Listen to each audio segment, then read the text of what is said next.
What could be the biggest news of this entire offseason just dropped via Sheep Esports sources. Busio set to join Karmine Corp in LEC.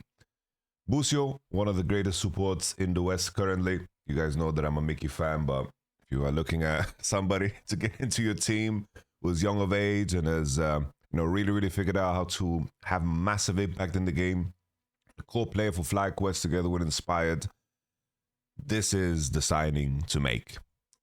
Targamas was a player, that worked together with Caliste, but obviously at some point there was something that was going to change because Caliste obviously has outgrown Targamas. And I think this is the move to make. This is absolutely massive.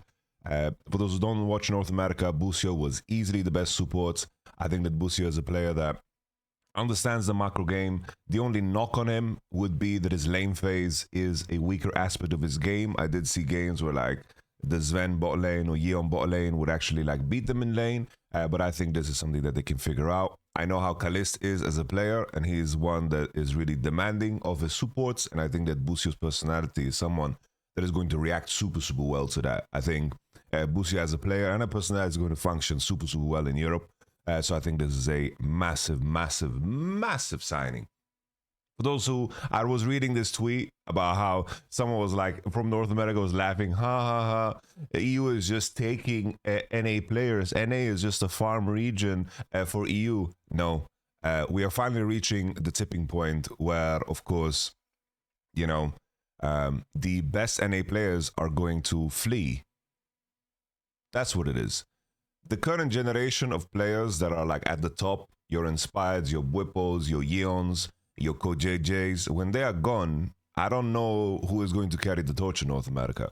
But that's a whole ass other question. I think that if you want my prediction for what's going to happen to North America, I think at one point LCS is going to be a full import region, and that's the way they're going to save it, and they're going to get partners from all over the world just to have the LCS active because, of course, North American players, there's very few of them left. And I think when the current generation of cores that we have in North America gone, I think you're going to be doomed. And this now, after, of course, Jojo Pune was signed to MCOY, which is a massive signing, and now Busio to Karmine Corp. This is just, honestly, just the biggest news of the entire offseason. Let's read some of the details here. Not many options. Karmine Corp interest in Busio is driven by both performance and practicality. The 21-year-old holds a Polish passport, granting him an EU residency status. Wow, that's massive. His arrival will let the organization retain Kim Kana Changdong in the top lane and pursue the import of a South Korean mid laner, as previously reported by Sheep Esports. Busio would not be able to join if he couldn't become an EU resident. This is massive news and ties into the other piece of news. The Reaper is joining, right? I think the Reaper Connect is, of course, to bring in someone that is Korean in the mid lane. If I had to guess for the mid lane, probably they're going to look at someone like Zini. Let's see how they're going to, piece things together. The impact of Busio leaving also means that the odds of Inspired staying on FlyQuest suddenly becomes even less. Obviously, they have already mentioned that Whippo is going to not play top lane for the organization, but it does mean that he would be doing something else. And I think FlyQuest already prepared for a potential, departure of Inspired, because I think they're thinking about the idea of putting Whippo in the jungle. Let's take a look at some of these more things. The North American moves. Lion, FlyQuest, and Shopify Rebellion, other teams all engaged in discussion with Busio during the offseason. They are lost. Leon, in the middle of an ambitious rebuild around his mid laner Saint, also pursued Inspired and Jose Diodo, but ultimately could not land Busio's signature. The organization also expressed interest in Ayla. Karmine Corp now secures one of the most promising super players in the West, reinforcing his ambition to return to the top of the LEC standings after a turbulent 2025 season. Well, I wanted to get to the point about how important this is. So we already heard reports about how, of course, KC managed to get to a point where they are profitable. The earlier years for Karmine Corp, as they bought the slot, they needed to kind of consolidate and figure out their business and not spend so heavily on, of course, their roster and their team. And I do think that KC's scouting team is legendary. For those who don't know, KCB just won EMEA Masters with the likes of Yukino, who is another North American import, with Piero, with Slow Q, with Exakick and Maintar, who has been, of course, a mainstay on the team. Even the coach of KCB is someone that Navi signed and he moved over right away. So he's going to be there together with Maintar. In terms of scouting, finding Vladi as well, finding Caliste between seasons. Just so you guys know, when Caliste joined, KC in LFL didn't even make playoffs with a roster, with players that have been to Worlds and so forth. And they just made this pivot into Caliste and then made the run to win LFL and win EMEA Masters.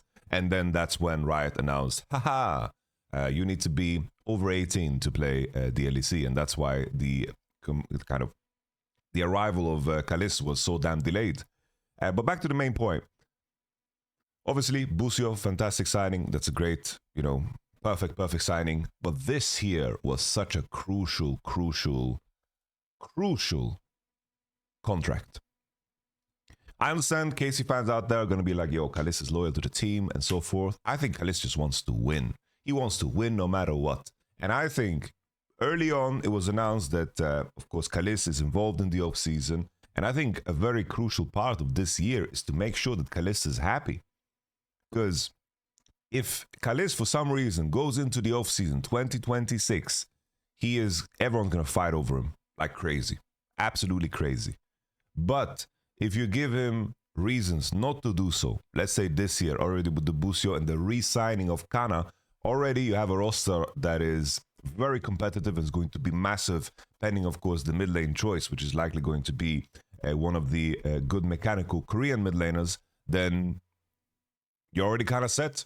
I think that the Busio signing is massive.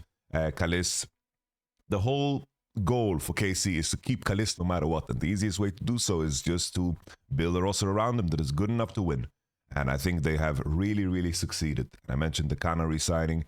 Kana has already agreed to resign. There's no world where he joins Katie, all that jazz. Maybe even now, he was watching Worlds. He's like, yo, Katie, it is doing well. Maybe there's no spot for me. Oh, perfect. Is smurfing out of nowhere. Hey, let me join KC, guys. Let me get in there. Maybe that's the case. But all in all, massive news. I think that for LCS, this is so bad. But for LCS fans out there, I don't know what to think of your region. I think if you lose Inspired, I don't know what the future will hold. I just think that the NA staples, it's like you need to have a legacy of players and then transition into the future of players that can compete against you and fight against you. But now, what's actually left of the LCS? You're just hoping that the rebrand back, admitting your mistake, is going to save you. But I just think that the pipeline for players is going to be rougher to come around. And I think there's a world where Yeon is going to appear in the LEC as well as an import. There's a world where Inspired just goes back, and then what do we have left? What do we actually have left? Another Sheep Esports post, sources, Reaper set to join Karmine Corp as head coach for the 2026 season. In my mind, I think it just, you put him in there because most likely the mid lane is going to be Korean too. You have someone with a wealth of experience. Reaper went back as Reaper was one of the players that I really enjoyed watching back in season 2 and I believe 3. He was a very strong top lane. He played for SKT back then. He played with a jungler that I work with, Horo, which was cool. His track record in the most recent teams in C9 hasn't been that good, all things considered. Working with rosters that should have made it to, of course, the World Championship and didn't make it all the way. I think he has to be bearing some level of responsibility. I think that in terms of coach signings, it just seems like we are in a situation where he gets signed because he speaks the languages. But I think in terms of what the ear is to the ground, in terms of how Reaper has worked in more recent years, it doesn't sound super exciting. But he has the experience. Maybe you can kick things into gear with this roster. This is a once-in-a-lifetime opportunity, to hop in and to do good with this roster. Maybe it's going to work. But I wonder what kind of staff they're going to build around Reaper, because that, of course, is important. But even with, let's say, a weaker signing in the head coach position, I do think that it's very hard to, get me not excited for this Busio signing. This Busio signing is absolutely crazy. Absolutely crazy. Absolutely nuts. And I think what everything will come down to is just how KC consolidate, because looking at this year, winning Winter and not making it to the World Championship, that is an insane amount of momentum that KC didn't capture. And I'm sure that this year built a lot of frustration for a player like Caliste. You can even see it in the KC live videos that he was trying super damn hard and he was acting like the only veteran on the team. I think, for those who know Caliste, as good as he is as a player, I think the personality side to him, he acts like he's a 20-year-old veteran, he was the most mature person in the room, even more mature than the coaches, I have to say. So I think that anything to keep the golden boy Caliste, I think, is super important. I think these are the steps in the right direction. Let me know what you guys think. I think LCS is low-key kind of doomed. I think this is like a massive shanking that the LCS just undertook by losing Busio. And yeah, I think this is amazing news for KC fans. Just hope now that the next news is KC, Zini, and then you're coming into the year as one of the favorites to do it all, especially now where Fnatic is completely doomed and MKOI remains the same. The team to beat will be G2, and I think with this roster you can do it. You can definitely do it.